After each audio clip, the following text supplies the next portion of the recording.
44 तो पढ़ना स्टार्ट कर। अब देखो एक पहले बैकग्राउंड दे दूं 44 की। 44 सबसे यूनिक क्वेश्चन में से एक है इस पूरे चैप्टर का। रीजन बीइंग इसमें एडजस्टमेंट बाहर नहीं गिवन है एक भी, बट इसके अंदर ही सारी एडजस्टमेंट इंक्लूडेड है। नॉर्मली सेड इसमें जो चीजें दी है वो बाहर लिखी होती है, जैसे दूसरे क्वेश्चंस में जाके दे सकता है, जैसे 45 देख ले, 46 देख ले, उनमें बाहर की तरफ यही एडजस्टमेंट है जो इनके ब्रैकेट्स में इसने क्रिएट कर दिए। सो इसलिए ये यूनिक इसी बात के लिए है कि इसका सारा एडजस्टमेंट इसके क्वेश्चन रेसिडेंट पेमेंट के अंदर ही है। So let's see how to do it.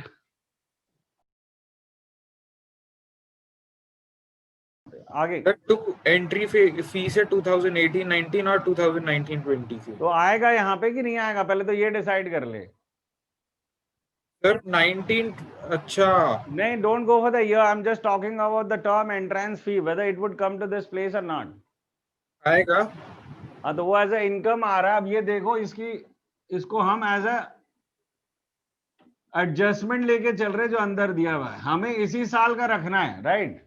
हम डायरेक्टली 2019-20 का यहाँ लिख सकते हैं बाहर, बट मैं इसे करूंगा उस तरीके से एज इफ ये बाहर गिवन था एडजस्टमेंट। तो total amount is how much, 60,000 है ना। और इसमें क्या गिवन है कि हमें पिछले साल का मिला है 10,000। ये रेसिडेंट पेमेंट कैश बुक है ना, ये क्या बता रहा है कि मुझे 2 साल के पैसे मिले करंट ईयर में, एक तो 18-19 का 10,000 और 19-20 का 50,000। तो मैं डायरेक्टली 50,000 लिख सकता था सिर्फ, इग्नोरिंग 10,000। बट ये एज ए एडजस्टमेंट आएगा जब सवाल बनेगा कि आपको दिया होगा 60 आपके रेसिडेंट पेमेंट में, और बाहर बताएंगे कि the amount received include amount of 10,000 for the previous year. तो वो हमने अगर रिसीव किया है तो वो मेरा क्या है, वो मेरा ओपनिंग ड्यू है, और ओपनिंग ड्यू मैं हटाऊंगा यहां से। तो अल्टीमेटली लिखना मुझे 50 ही है, बट नाक थोड़ी टेढ़ी पकड़ी है मैंने। ओपनिंग ड्यू कैसे हो गया? हाँ जी, ओपनिंग ड्यू कैसे हो गया? पिछले साल का इस साल मिल रहा है तो क्यों मिल रहा है मेरे भाई? पिछले साल का इस साल तुझे पैसा क्यों मिलता है? पिछले साल ड्यू रहा होगा तभी तो मिलेगा। तो जो पिछले साल का क्लोजिंग ड्यू है वही तो इस साल का ओपनिंग ड्यू है। जो ओपनिंग ड्यू का मतलब क्या होता है फिर? जो ड्यू था मिला नहीं। ओपनिंग ड्यू का मतलब होता है जो पिछले साल ड्यू था और मिला नहीं। क्या एक दिन के ड्यूज होते हैं क्या? साल के ड्यूज है ना। सो ओपनिंग ड्यू और क्लोजिंग ड्यू में फर्क थोड़ी है कि जो इस साल का ओपनिंग है वो पिछले साल का क्लोजिंग है। इसमें कौन सा फर्क है? सही कह रहे हो। चलो नकुल अगला। To subscriptions. हाँ, तेरी सब्सक्रिप्शन इनकम के है। केस में जो है हमने डिसाइड करा था कि हम अकाउंट बनाएंगे, बट सिर्फ ये एक सिंगल जगह है जहां मैं अकाउंट बनाने की जरूरत नहीं, अदरवाइज हम हर जगह अकाउंट बनाएंगे, चाहे बड़ा क्वेश्चन हो या छोटा क्वेश्चन। ठीक है, क्योंकि यहाँ पे 3 फिगर्स दिए हैं तुम्हें, बट जो करंट ईयर का फिगर है पहली बार इस्तेमाल हो रहा है, ये यूनिक है। हर जगह मैंने कट लगवाया था तुम्हें, क्योंकि उसके ब्रैकेट में बता दिया 90%, और हमें चाहिए होता है इस साल का 100%, मतलब 12 महीने का। तो मैं डायरेक्टली फाइंड आउट कर सकता हूं यहाँ सब्सक्रिप्शन कितनी आएगी। So I don't need to go, but अगर यही मुझे बैलेंस शीट बनानी होती तो मुझे अकाउंट बनाना होता। तो सब्सक्रिप्शन जो है वो मैं किस तरह निकाल सकता हूं यहाँ पे, बेसिकली 90,000 इंटू 100/90 करके, क्योंकि इस साल का जो पैसा मिला है वो मेरा 90% है ऑफ द टोटल ईयर, इसीलिए तो ब्रैकेट में 90% दिया है। तो मुझे अगर 100% चाहिए इस साल का, जो कि मैं दिखाता हूं इनकम एंड एक्सपेंडिचर में, बेसिकली जो भी इनकम का फिगर होता है मैं यहाँ क्या दिखाता हूँ कि जो इस करंट 12 महीने का, तो that amount is basically 1 lakh. तो इसीलिए मुझे अकाउंट बनाने की यहाँ जरूरत नहीं पड़ी, क्योंकि मुझे डायरेक्ट फिगर मिला हुआ इनकम एंड एक्सपेंडिचर का, राइट। चलो जस्सी अगला। तो लाइफ मेंबरशिप फीस 20,000 इनकम में जाएगा सर। अभी अभी पढ़ाया 2 मिनट पहले कि वो कैपिटलाइज होगी, तेरी इनकम ना छूट रही तेरे से यार। 2 यस मिनट सर, पहले भी तुझे कैपिटलाइज बताया होगी। भाई कि ये सॉरी चीजें सर, सॉरी। कैपिटलाइज होंगी। चल भाई अगला, इनको छोड़ दो, बाकी को तू स्टार्ट कर भाई। युवराज डोनेशंस है फिर नेक्स्ट। क्या आएगा नहीं आएगा? आएगा सर। कितना? तो कहाँ सर आएगा? आएगा तो किधर इनकम आएगा एक्सपेंडिचर आएगा? Income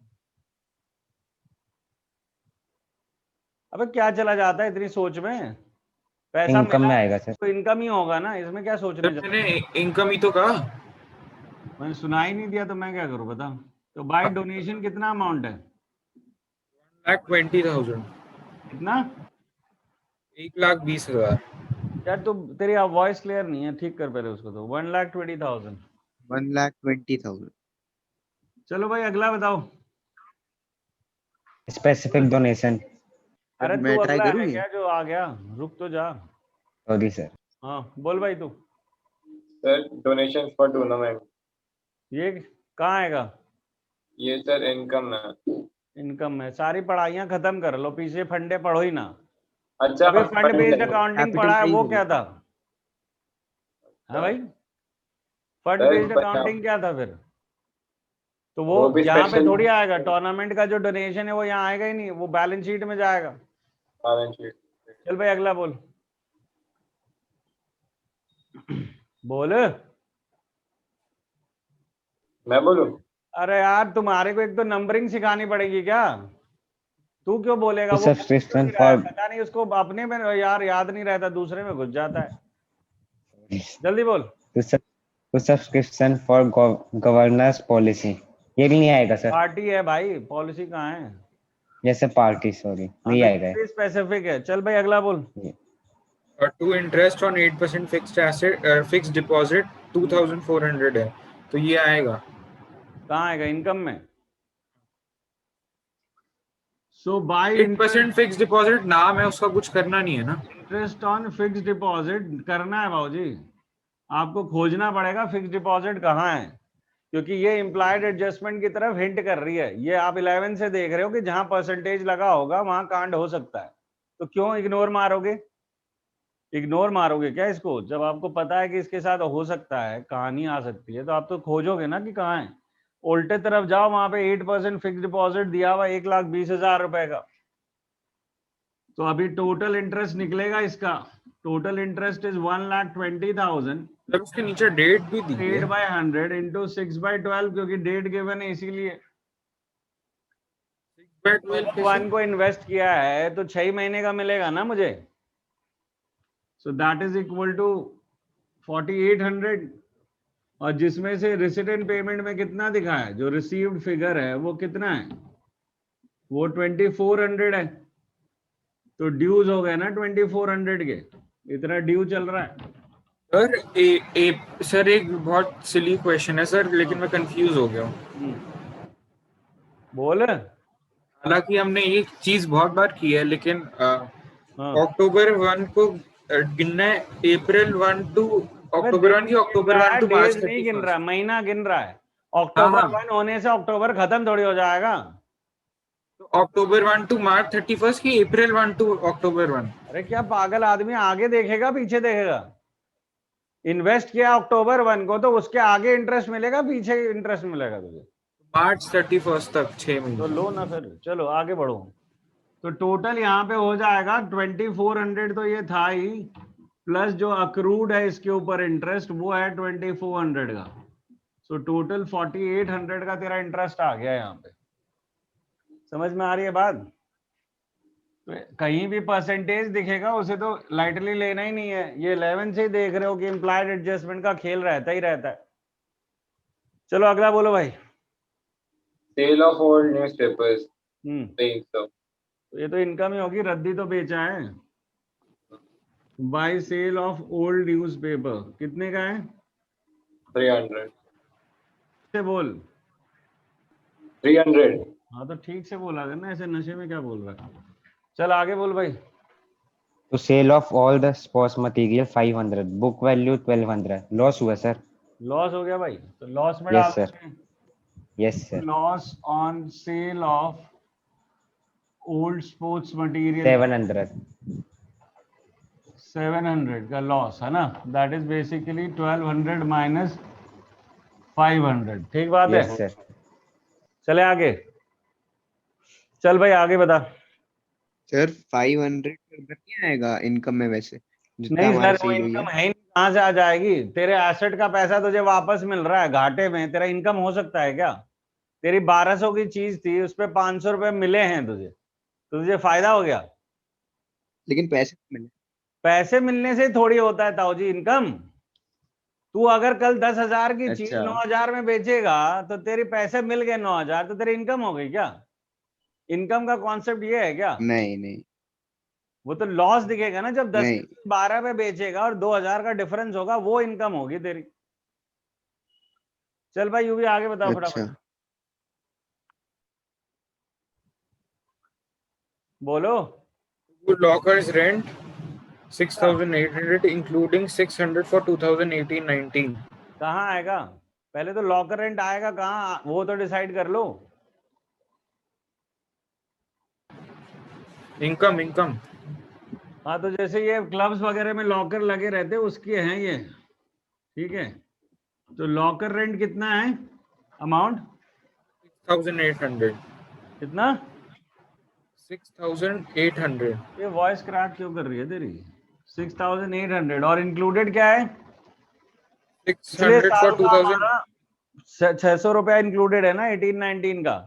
Opening due. इस साल हमें पिछले साल का 600 रुपया मिला है, तो ओपनिंग ड्यू ये भी है। तो पिछले साल के ड्यूज हमें मिले हैं 600, उसे हटाएंगे तभी इस साल के दिखेंगे हमें, और हमें चाहिए इसी साल का। ठीक है सर, चलो अगला बोलो भाई, क्या है अगला? Rent, by rent, तो कहाँ लिखो ये 60,000. रेंट को? सर पेमेंट्स है तो क्रेडिट डेबिट साइड में जाएगा. मतलब एक्सपेंडिचर बोल रहे अब यहाँ पे। सो टू रेंट अमाउंट कितना है? सर 60,000, बट इसमें माइनस होगा 15,000. माइनस तो होगा, पर किस नाम से होगा ये ज्यादा महत्व रख रहा है ना अभी। किस नाम से माइनस करोगे? तो ये भी तो ओपनिंग आउटस्टैंडिंग ही है सर, पिछले साल का ही तो है ये। 15,000 रुपए पिछले साल के मिल रहे हैं आपको, तो आपको 15,000 पिछले साल के क्यों मिल रहे हैं? क्योंकि आपको पिछले साल, सॉरी दे रहे हो आप 15,000 पिछले साल के दे रहे हो, खर्चे पे हो, तो आप पिछले साल के 15,000 क्यों दे रहे हो? क्योंकि पिछले साल ड्यू रहा होगा, तो उसी को तो ओपनिंग ड्यू कहते हैं। सो थोड़ा वर्ड चेंज कर लो, वैसे इनसे कोई फर्क पड़ता नहीं है। ओपनिंग आउटस्टैंडिंग कितना है हमारा? 15,000 रुपए, राइट। तो ये हो गया मेरा 45। नेक्स्ट बोलो भाई। By insurance premium 60,000 including तो उधर ही 15,000 आएगा, for ये सेम 2020. कहानी तो हो गई। Yes sir, 45,000 ही आएगा क्योंकि प्रीपेड एडवांस है। पहले मुझे 15,000. तरीके से बता, 60,000 ये हो गया, माइनस क्या लिखेगा? ओपनिंग आउटस्टैंडिंग लिखेगा क्या यहाँ? No sir, prepaid advance. Prepaid advance दोनों लिख देगा, क्लोजिंग नहीं बताएगा। क्लोजिंग. प्रीपेड कहेंगे ना इसे। Yes sir. नाम सीख लो बोलना। सर क्लोजिंग एडवांस नहीं कहेंगे. नॉर्मली वर्ड एडवांस बोल ले, कोई फर्क नहीं पड़ता उस बातों से। अब नॉर्मली एडवांस हम इनकम के लिए यूज करते हैं और प्रीपेड एक्सपेंडिचर के लिए, पर इंटरचेंज हो सकते हो, सब कुछ झंझट नहीं है। बट जब मुझे पता है, मुझे आता है, तो मैं ढंग का ही वर्ड यूज करूँ ना। चलो आगे बोलो, बोलो भाई क्या है अगला? अरे यूवी बोल दे यार। अच्छा मेरा है. तो यार ध्यान रखना, तेरा मेरा खिलाता रहूंगा। Buy sports equipment 50,000. तो अब इसमें इसने कुछ नहीं बताया है, तो मैं नोट लिख लूंगा एक कि भाई nothing has been used out of sports equipment. अब मुझे क्या पता कितना इस्तेमाल हुआ है, कंज्यूमेबल है ना आइटम, मुझे थोड़ी पता क्या इस्तेमाल हुआ है। तो स्पोर्ट्स इक्विपमेंट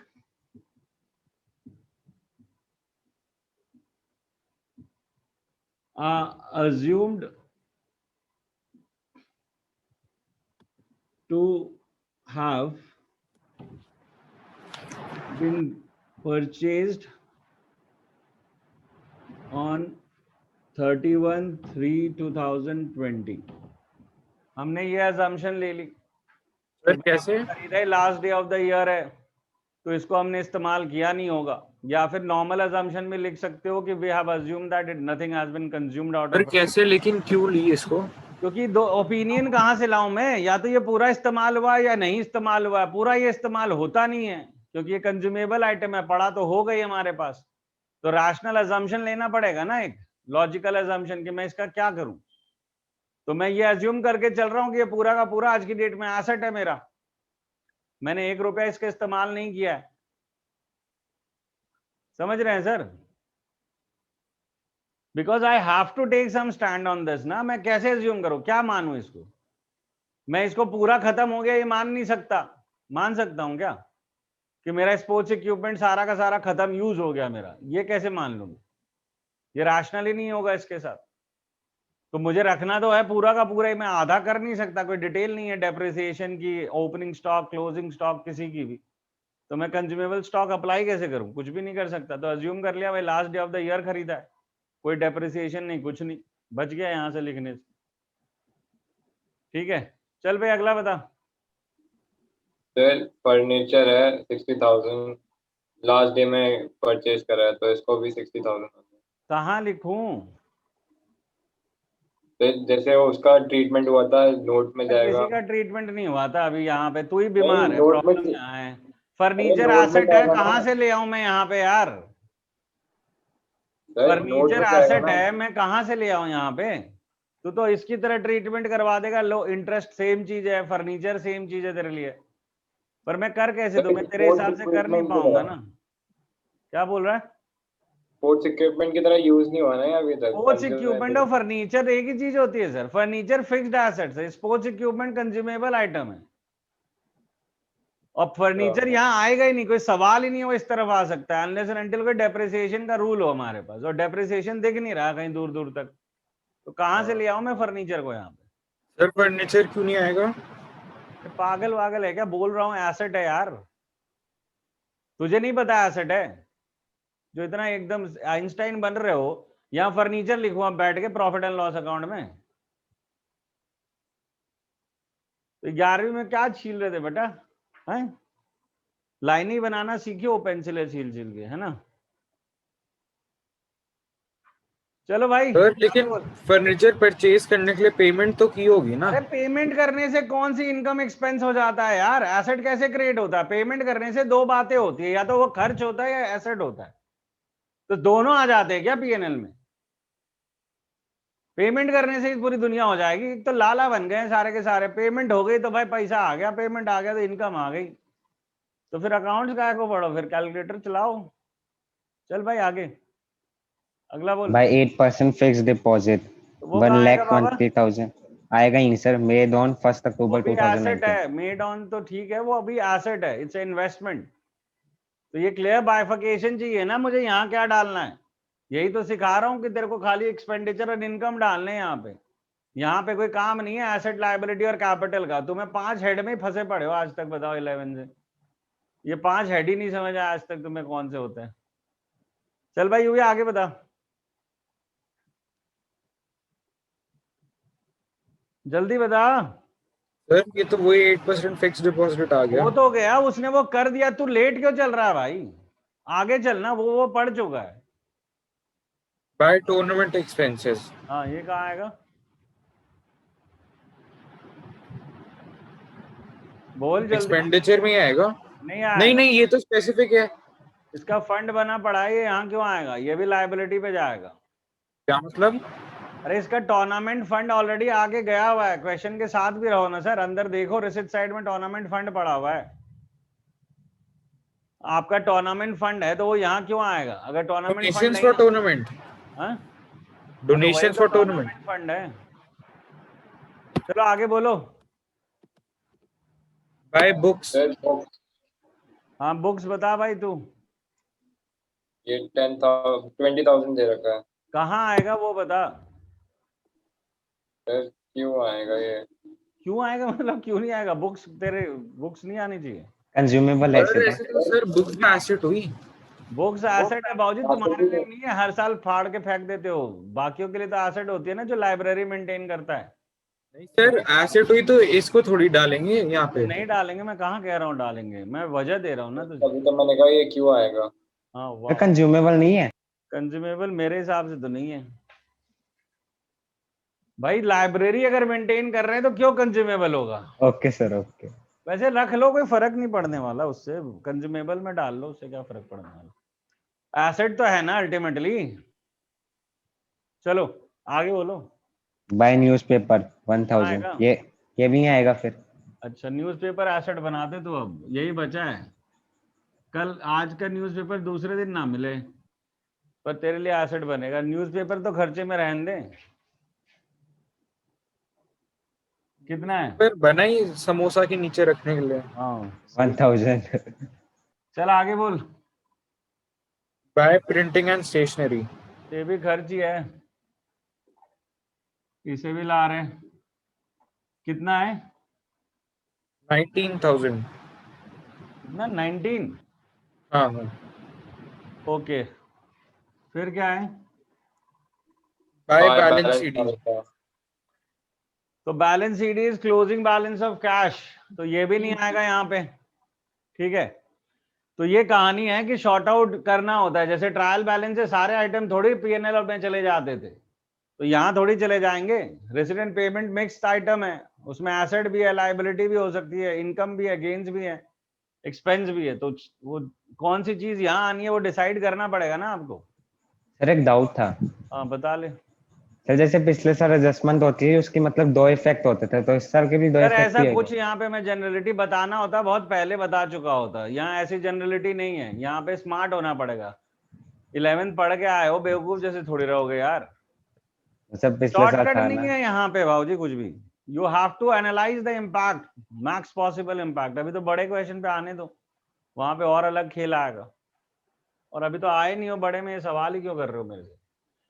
देखो इस जो प्रिंटिंग एंड स्टेशनरी है, इसके लिए भी हम नोट लिख सकते हैं कि ये इट्स फुली कंज्यूम्ड, क्योंकि हिसाब से सर ये आप सर कंज्यूमेबल आइटम। नोट्स आपको पता कैसे चलता है किसके लिए बनाने हैं किसके लिए नहीं? बता रहा हूँ ना, रैशनैलिटी लानी पड़ती है अपने अंदर। रैशनैलिटी का मतलब है कि स्पोर्ट्स एंड इक्विपमेंट नहीं बचा है मेरे पास, ये सोचना बियॉन्ड डाउट हो जा रहा है। मतलब कैसे सोचूं कि स्पोर्ट्स, मैंने क्रिकेट बैट लाया वो खत्म हो गया, उड़ गया। पर प्रिंटिंग एंड स्टेशनरी के लिए सोच सकता हूं, क्योंकि प्रिंटिंग एंड स्टेशनरी के आइटम आते हैं और कंज्यूम होते हैं डेली बेसिस। तो इसके लिए सोच सकता हूं, इसलिए एक रैशनल अजम्पशन लेना पड़ता है। ये भी तुम्हारा कंज्यूमेबल स्टॉक के अंदर जो प्रिंटिंग सर पर स्पोर्ट्स इक्विपमेंट को भी नहीं लिखेंगे क्योंकि वो एसेट है इसलिए। हाँ, क्योंकि मैं अज्यूम कर रहा हूँ कि उसमें से कुछ भी इस्तेमाल नहीं हुआ है, क्योंकि मेरे पास और कोई डेटा नहीं था, मेरी मजबूरी है। सर ऐसे कैसे कैसे? वही तो पूछ रहा हूँ कि तेरा एक क्रिकेट बैट आया कि गायब हो जाएगा, छिल जाएगा पूरा का पूरा एक साल में, वो पूछ रहा हूँ ना तेरे से। और तेरे एक पेन लेके आया, वो खत्म नहीं हो जाएगा। रैशनैलिटी लानी पड़ती है जब अज्यूम करते। सर वैसे भी नहीं लेंगे क्योंकि वो एसेट हुआ ना। कौन सा? स्पोर्ट्स इक्विपमेंट जो कंज्यूमेबल एसेट है, उससे अमाउंट आता है इनकम एंड एक्सपेंडिचर की तरफ, ये हमने पढ़ा है। तो वैसे भी कैसे नहीं लेंगे, उसका कुछ पार्ट आ सकता है, पर मेरे पास इंफॉर्मेशन नहीं है, तो मैं अब उसे क्या अज्यूम करूं कि पूरा इस्तेमाल हो गया कि कुछ नहीं इस्तेमाल हुआ। मेरे पास दो ही चॉइसेस है, मेरे पास चॉइस ही नहीं है। मेरे पास चॉइस कहाँ है इस मामले में? मेरे पास सिर्फ दो चॉइस है, या तो मैं समझूं कि ये पूरा इस्तेमाल हो गया, या तो मैं समझूं कि ये पूरा का पूरा एसेट है। दो ही जगह तो लिख सकता हूँ, या तो यहां लिख लूं या एसेट में लिख लूं। मेरे पास ऑप्शन का है। सेम प्रिंटिंग के केस में, प्रिंटिंग एंड स्टेशनरी में भी सेम है कि भाई इसे क्या समझू, ये पूरा खर्चा है कि पूरा एसेट है। दो ही तो काम सोच सकता हूं, तो रैशनली इसे खर्चा ही सोचूंगा, क्योंकि ये इस्तेमाल हो सकता है एक साल के अंदर। तो रैशनैलिटी लानी पड़ती है ना सर। जब अज्यूम करोगे तो कुछ भी हवा में अज्यूम थोड़ी कर लोगे। सर बुक्स आनी चाहिए मेरे ख्याल से इसमें। बुक्स नहीं आ सकती सर, आपकी वाली नहीं है कि हर साल फेंकते रहते हो। ये क्लब एंड सोसाइटीज के जो लाइब्रेरी मेंटेन करते हो, 10-10 साल तक वो किताब, 10 साल के 100-100 साल तक रख लेते हैं। तो अच्छा। कैसे होता है? एसेट की डेफिनेशन पढ़ी है क्या आपने कभी? हाँ हाँ। तो उसके हिसाब से कैसे मैं इसे खर्च मान लूं? बुक्स को कैसे खर्च मान लूं? यहां के लिए तो नहीं है, क्योंकि यहां हम बात नॉट फॉर प्रॉफिट ऑर्गेनाइजेशन की कर रहे हैं। अच्छा। ठीक है, इसके बाद इसको करोगे टोटल, जैसे नॉर्मली आज तक करते आए हो। ठीक है, और टोटल करने के बाद जो डिफरेंस आएगा वो सरप्लस या गेन आएगा। तो चलो पहले टोटल करें इनका। 1,11,000। ये आ रहा है 2,81,300। और इधर का तूने निकाल लिया है क्या? जैसे यस सर। 1,10,700. 1,10,700, तो आंसर आ गया 1,70,600। जरा देखो पीछे आया भी है ये कि हवा में है? हाँ यही है, सही है। फिर सही है। तो 2,81,300 आ गया। अब यहाँ पे हम लिखते हैं to surplus, that is excess of income over expenditure, ये लिखना है आपको, ठीक है। और बाय चांस ये वाली साइड होती तो इधर लिखते बाय डेफिसिट, अभी फिलहाल नहीं है, और उसमें लिखते excess of expenditure over income, और ये पूरा स्टेटमेंट आपको लिखना है। समझ में आ रही है बात? Yes, sir. So this is how you draw income and expenditure account.